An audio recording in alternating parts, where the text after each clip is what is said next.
All right, I'm ready. Okay, we're gonna go to Alec Lace for the first question. Hey, Coach Vermeil, it's an honor here. Congratulations on making it to the Hall of Fame. Thank you very much. Yeah, my show is First Class Fatherhood. It focuses on fatherhood and family life. I'm curious, throughout your coaching career, was there a noticeable difference for you coaching the players that were dads as opposed to the players who were not? Well, you know, I think in coaching at any level, I did notice young men that, if, for example, if their parents had been in the military, that there was certain structure to their personality and discipline that was very, very, very favorable in coaching. I would say that I encountered more kids with issues that were from broken homes or didn't have a dad, you know, because, you know, many times behind closed doors, you have those opportunities to sit and visit with them about things other than football.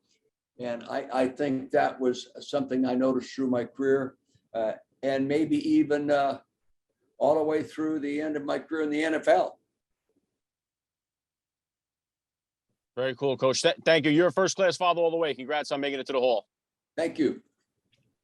We'll go to Pat Gallen for the next question.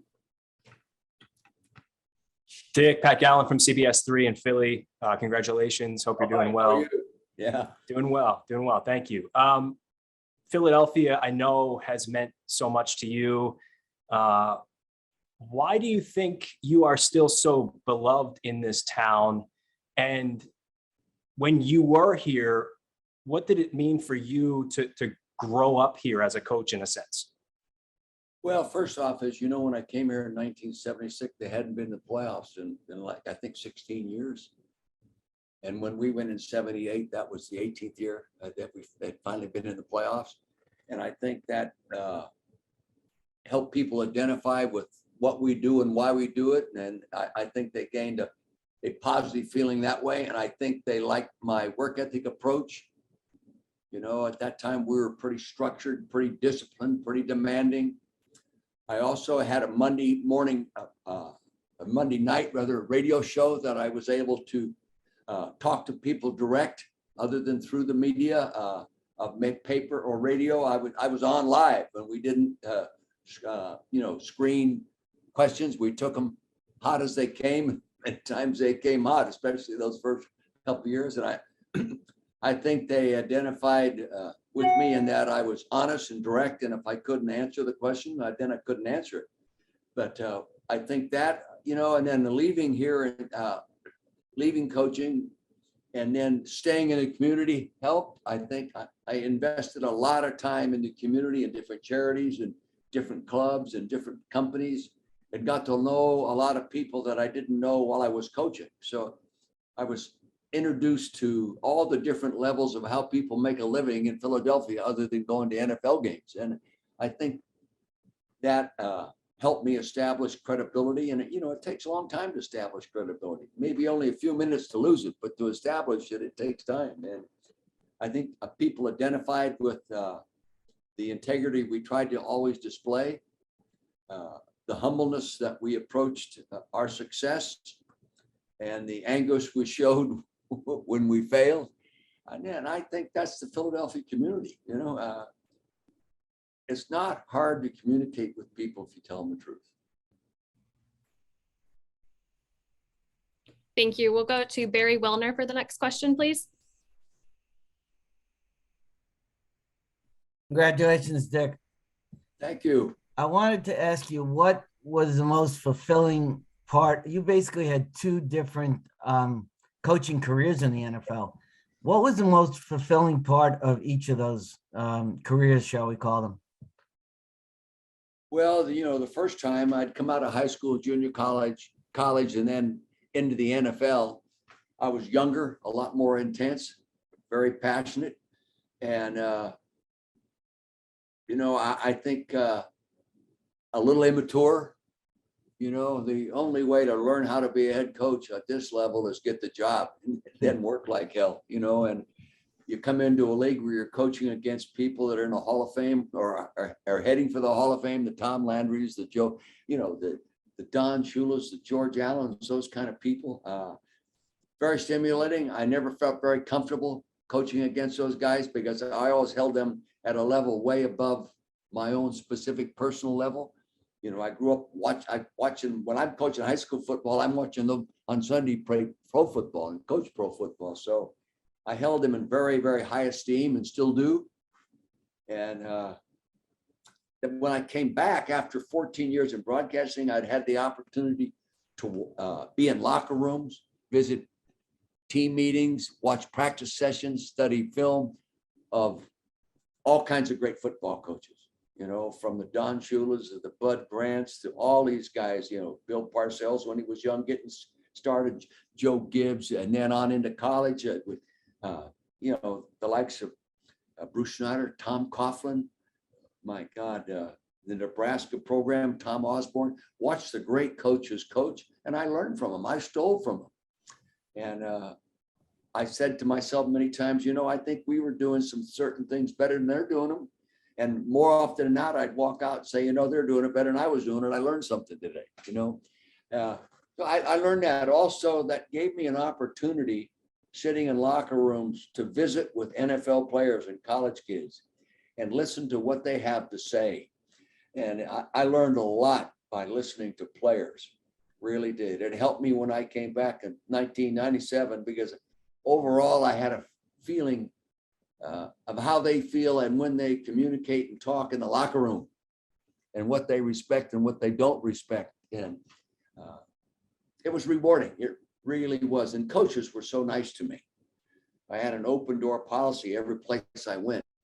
And so, I was sit in quarterback meetings, sit in Don Shula meetings, and be the only TV person allowed on the field because Don Shula wouldn't allow anybody else, these kind of things. So it helped me grow from a confidence level and a mutual respect with people that I always held way above me at a peer level. So no, and the other thing, I was older, and I made sure I didn't make the same mistakes that I made in not listening to people telling me that I couldn't keep going at the pace I was going.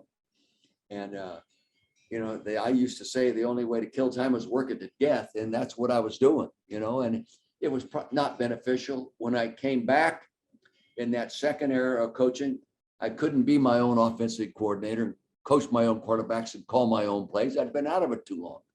So I delegated and designated more responsibilities, and I became a better leader. I became deeper involved in everything that went on in the building.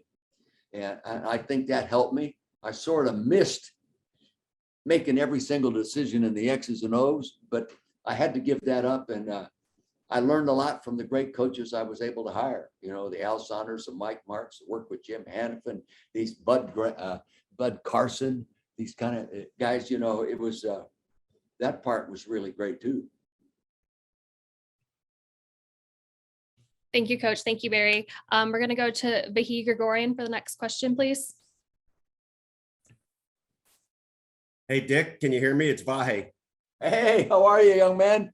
I'm good. I'm good. Great to see you.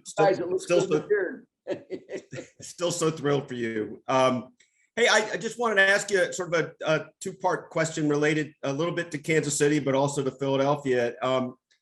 We see the Chiefs helmet up there behind you with all the other ones. I just wonder how you come to look at that time as part of your whole journey. I know we've talked about it before, and then I want to ask you just something about Carl Peterson after that. Well, first, Vahe, as I've already said, I came back to Kansas City older. I came off a Super Bowl win. I came off in better control of my own emotion, my own passion. I relaxed more. I took my third year St. Louis Ram program. I brought it to Kansas City, did not use my first 2-year program that I used at the Rams or the Eagles. And I had backed off a little bit. I enjoyed the community a little bit more because I didn't just grind in the off season. I went out and met people and made some good friends and drank some good wine. and went to some good restaurants. And my wife got deeply involved in Operation Breakthrough, which she's still involved with. So it enhanced me as a person. I don't know if it made me a better coach, but I was more comfortable within my own shoes, I think. And your career in so many ways was entwined with Carl Peterson and vice versa. I just wonder how you reflect on that. And I'm sure you take a certain joy in seeing him nominated in the coach contributor category. Oh yeah. Carl and I are hooked at the hip. I take the job at UCLA in 1974, and he's on the staff. And I hadn't planned to hire him. I had a different person in mind for the wide receiver job. But I was still working full time with the Rams and coaching the running backs and special teams. And we were a playoff caliber team. So I'm going to be there a while. And he would show up at my office around midnight, Monday, Tuesday, Wednesday night after I take the job, all the way to the end of the week until we're getting ready to go play another NFL game. And he's leaning on the fender waiting for me to come out to express how deeply he would like to stay at UCLA. And finally, one night I said, Carl, if that job means that much to you, I want you on my staff. So I kept him along with the other 6 guys I'd already made a commitment to keep. So it was, success. If you have success, much of it is determined by the decisions you make. And that was a great decision to keep Carl there. I bring him to Philadelphia with me. I make him my tight end coach and administrative assistant. And when we came to Philadelphia, we had a 10, 11 man staff. It was the largest staff in football. People thought I was crazy having that many guys, but my owner allowed me to do it. And Carl coached on the field for a couple of years, and I kept moving him over into administration and personnel. And then he really took over the personnel department, and he became assistant general manager to Jimmy Murray. And it grew from there. Then he goes to the Stars, and of 2 to 3 years, they're in it. They win a championship. A bright guy, has got his doctorate degree, and I love having smarter people around me than I am. And that it was, and we just became very, very close. I leave the Rams in June of that month or May, when I'm handing out the Super Bowl rings. I say to myself, what the hell did I do? I worked real hard for 3 years and helped make a contribution to a world championship. And now there's somebody else's team. I was feeling sorry for myself. And then Carl and Lori and Lynn Stiles flew into Kansas City after I told them not to. Don't come. I'm not going back. I sat there for at least 8 hours. And about 10 o'clock that night after dinner, I said, all right, Carl, I'll do it. Lamar Hunt had called me, and everybody has great admiration and respect for Lamar Hunt. I'd never worked for him, but I knew his reputation. I knew what Marty Schottenheimer thought about him. So I ended up coming, and again, a great decision. Thanks so Also, much. part of my only disappointment, or one of my many, but the one of the most, I really regret not doing a good enough job to personally hand the Lamar Hunt trophy to Lamar Hunt. I'm so pleased that Andy Reid has done that and more. But just that poor Lamar's gone. He didn't get to enjoy that part. Thanks, Coach.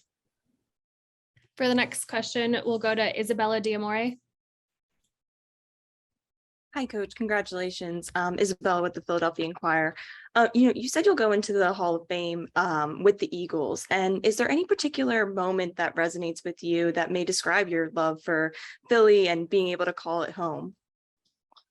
Well, first, I spent 7 years coaching here and stayed here living here.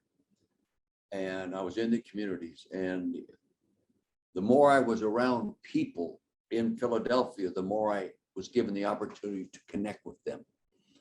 There's a lot of very compassionate people in Philadelphia, and they are very free with their compliments when they see you and tell you what a great job you do. And as long as you don't let it distort your ego, it's really warm experience.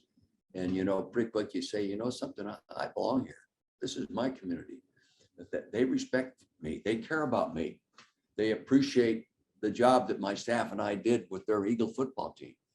And they want me to stay in the community. And, and when you stay here as long as I have, and you watch your grandchildren be born here and go to school here at Villanova, Penn State, and these kind of things, you just get more emotionally involved. Then I went to work as a spokesperson for Independence Blue Cross.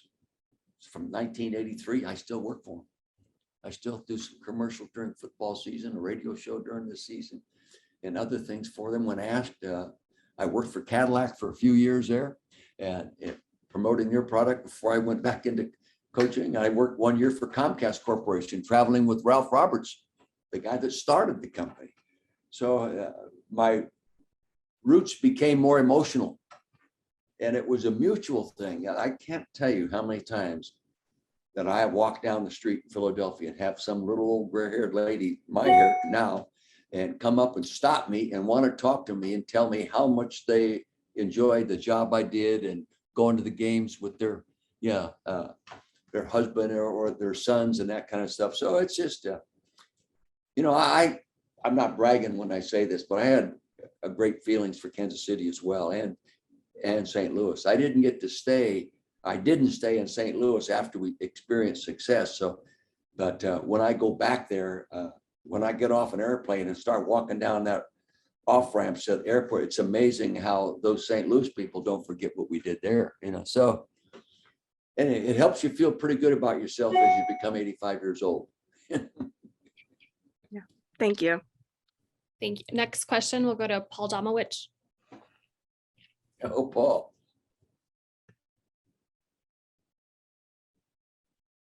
Paul, I think you're muted. Yeah, I apologize. Hi, Dick. How you doing? Paul, how you doing? I like that shirt. Thank you. Hey, I wanted to ask you about another guy that was along for quite a bit of your journey, and that's Wilbert. Helped you, resuscitate the Eagles. Then you hired him as a coach in St. Louis, even though he had never coached before, and he ended up having an impressive coaching career as a running backs coach. How gratifying was that for you to see Wilbert succeed like that? Well, very much so. Wilbert is that's his helmet behind me right there. That's the helmet he wore playing for the Eagles. And we're very close. And he, the Eagle players toward the end of my career there used to call him Wilbert Vermeil. We were very close. I was so respectful and appreciative and grateful for the kind of effort he made for himself to get better and for himself to make a contribution to winning. His work ethic was beyond reproach, and he never spoke. He was a very humble, quiet kid. So you never could really figure out what was going on in his mind. And I can make a point in that when the players in this area put on an 80th birthday party for me. Of course, Wilbert came in from Florida or Baltimore, where he was living at the time, and they all got up and spoke. And when he got up and spoke, he shocked them.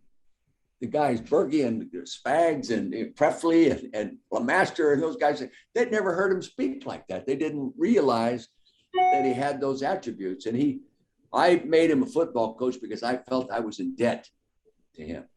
And it gave me an opportunity to show that I was in debt and that I was grateful for what he did, because, I didn't make that 47-yard touchdown run. Okay. I was him. Okay. And all the other runs, and that was an easy run compared to some of the great runs he made for us. So when I made a coach out of him, I brought him in there and I assigned a young assistant that I kept on the staff, John Ramsdale, who later became a great quarterback coach in the NFL.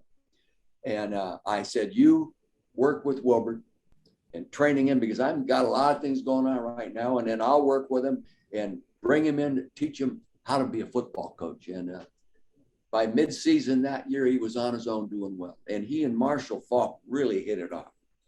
I used to stand next to them when Marshall would come out of a game, standing next to Wilbert, and they discussed what was going on. I learned something because I wasn't out there, and you see it from their perspective.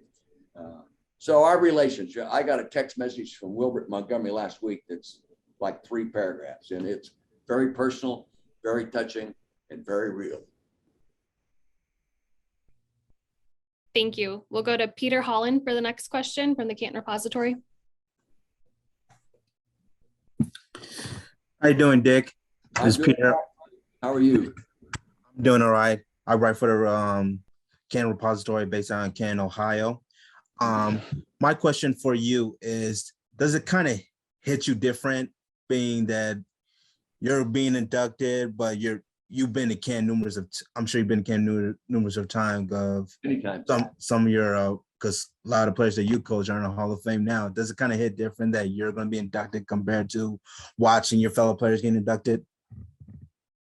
Well, I've been there 10, 11 times. I was there when Bill Walsh went in because Bill was one of my closest friends. I was there when Sid Gilman went in because Sid worked for me and I learned from him.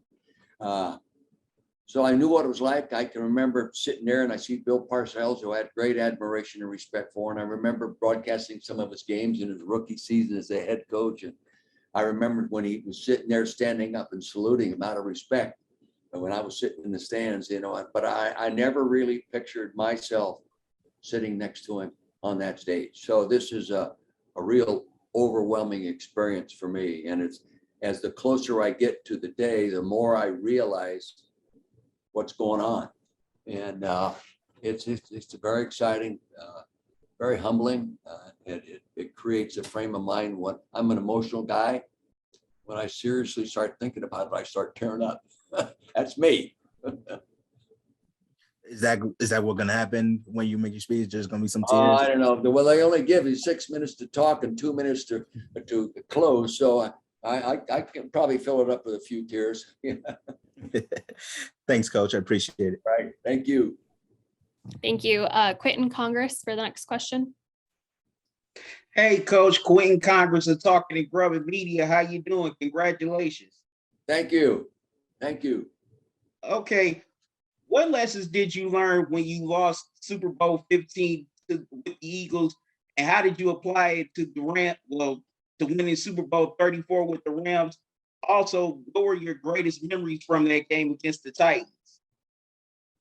Well, what I learned, if I had it to do over again, going into the Super Bowl 15, the owner came to me the Sunday night after we beat Dallas to go to the Super Bowl and said, I want to put a party on for the team. And I wasn't too hot for the idea. And I said, Leonard, you're the owner of the football team. You have the wherewithal and the decision-making power to do whatever you want to do with this football team. So he puts on a big party Wednesday night, the bye week. I got the feeling that we were celebrating as if we already won the next game, and if I had it to, I don't think it's the reason we lost the game. I can give you the reasons we lost the game, but I think if I had it to do over again, I would not do that. I would say we don't have anything yet to celebrate.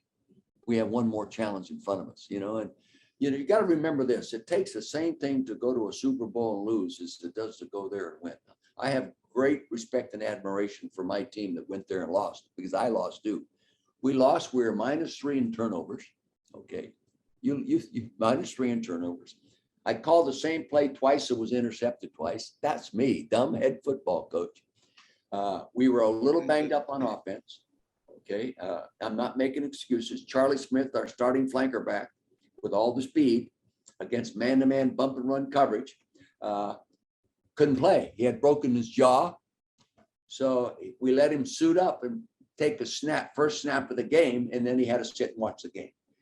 And my number 3 wide receiver, Scott Fiskey, had a stress fracture and he couldn't play in his leg. So we were going with a younger person there, that free agent out of college. It was a good football player, but we lacked what we really had to get there. And we changed our offensive approach a little bit more. We took Wilbert and moved him outside a lot because he was a good outside receiver as well.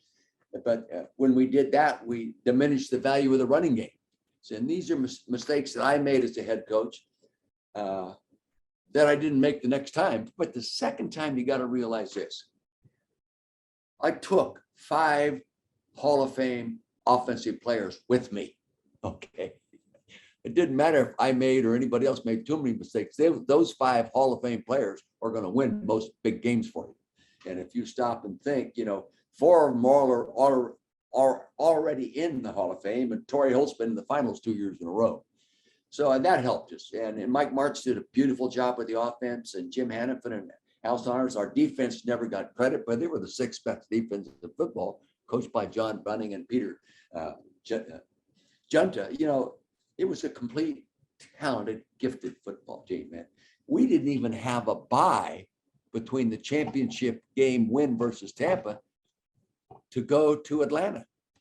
I had to get on the plane like 4 o'clock Monday afternoon with the entire football team for the next week. What I did, maybe good decision. I left my entire coaching staff in St. Louis. And I said, guys, prepare for this game as if we were playing at home Sunday. So they wasted no time packing and all that kind of stuff. You don't know, you don't pack before you go because you don't know if you're going. Okay. So we win it. I left them there. Stan Kroenke flew him down there in his private jet, the part owner of the Rams at that time, on first thing Wednesday morning. They started our normal routine the rest of the week, and we ended up winning the game.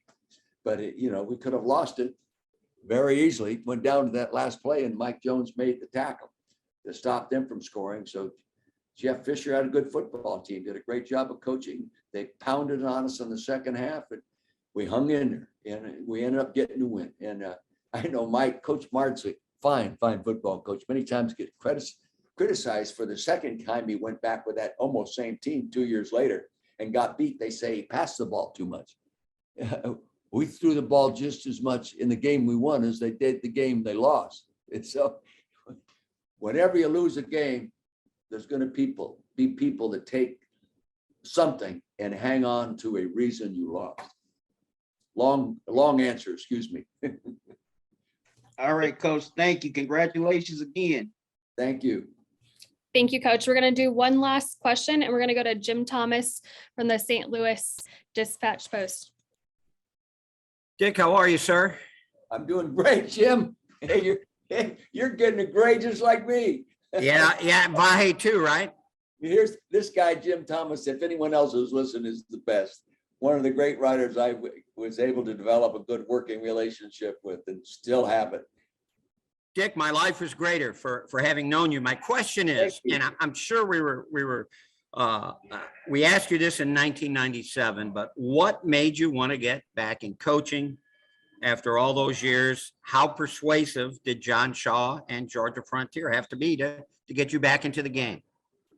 Well, a couple of years prior to the 97 season, I met and seriously visited with the Philadelphia Eagles and Jeffrey Lurie about taking the job. And in the meeting in New York, I was offered the job and I turned it down. The wonderful people, they were relatively inexperienced in their ownership, and I had been out of it for 12 years. And I just didn't feel confident that I could do the kind of job they were going to need with the lack of experience they had. The next week after that, they came back to me and we talked some more. And then he made the decision, Jeffrey made the decision to go in a different direction. Well, I got so excited when we started talking that second week that, you know, it told me, you know, there's still some spark in there. There's still some spark in there. And John Shaw and that organization had talked to me or at least phone called in times when it was open before that job. And I said, no, I wasn't really interested to come in and visit with about it. And I was approached in St. Louis when I broadcast the University of Texas, I think it was Nebraska championship game in the Coliseum there. And I said, no, I wasn't. I just not going to come back. A personal friend was involved in talking with me that was working with John Shaw and personnel, John Becker. Okay. And John had talked to John Shaw about me, and he met with me at the hotel. And I said, no. Well, they went out, they tried to hire Bobby Ross, and he took the Detroit job. I tried to hire the offensive coordinator from Houston, and he went to San Diego. So John was sort of swimming in he called me, a week or so later. It was, I think, the Saturday before the Super Bowl coming up the next week. And he said, well, at least come in and visit with me. So I got on a plane on Sunday morning or Saturday morning, I don't know which it was, and flew in and met with John Shaw, just he and I. we talked for a couple hours and he made sense to me. And I knew him. I knew their interest was sincere. I had worked for Georgia with Carol Rosenblum. So he calls me the next day, what are you going to do? I says, I'm going to take the job.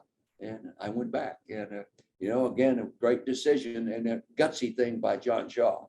You could imagine how he would have been ripped as a president and along with Jay Zygmunt as a general manager if I had failed to do something to go hire a guy that hadn't coached in 14 seasons. So I'm deeply in debt to those two guys and very grateful for what the opportunity. And you were there. You watched it. The first 2 years of those seasons, we built a football team. And we worked extremely the old-fashioned way. They bitched and moaned and complained but a lot of things got better. And then we added some gift players to it, and Marshall Falk, Torrey Holt that last year, and gosh, we think Trent Green is going to be the answer, and he was going to be the answer until he got hurt. And lo and behold, a guy we took a chance on the year before as a third quarterback becomes the most valuable player in the league, and we win the Super Bowl. How's that for a long answer? Thank you so much, Coach. Thank you, everybody, for joining today. Coach, congratulations on being a member of the class of 2022, and we'll see you here in August. Thank you. I'm looking forward to it. Thank you.